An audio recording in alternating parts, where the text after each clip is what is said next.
अस्सलामुअलैकुम नाज़रीन, मैं उम्मीद करता हूँ आप सब खैरियत से होंगे। आप देख रहे हैं हमारा YouTube channel simple organic food. आज मैं आपको एक ऐसे फल के बारे में बताऊंगा जो जिगर और मैदे के लिए मुहाफिज फल के नाम से जाना जाता है। पाकिस्तान, हिंदुस्तान और दीगर गर्म इलाकों में पैदा होने वाला फल। तारीख़ के आगाज़ से ही गर्म मुल्क के लोग इस फल से वाकफियत रखते थे। हज़रत ईसा अलैहिस्सलाम की पैदाइश से कबल और बाद तक जंगली हसीनाएँ अपनी जिल्द को नरम और छाइयों और दाग धब्बों से महफूज रखने के लिए इस फल का गूदा इस्तेमाल करती थीं। इसका मिजाज गर्म व तर है।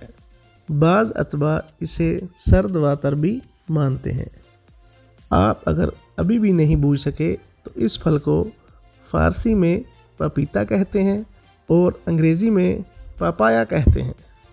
ये फल ग़िज़ाइयत से भरपूर है। इसमें मौजूद तकसीदी मरकबात, कैरोटीन और हयातीन सेहत कायम रखने में मदद देते हैं। इसके अलावा हयातीन, बे, फोलेट, नमकियात और फाइबर भी पाए जाते हैं। ये तमाम ग़िज़ाई अज्जा खून के निज़ाम को बेहतर बनाने और कोलोन के कैंसर से महफूज रखते हैं। इस फल के तमाम अज्जा पत्ते, तना, छाल, फल और बीज तक दवाई के तौर पे इस्तेमाल किए जाते हैं।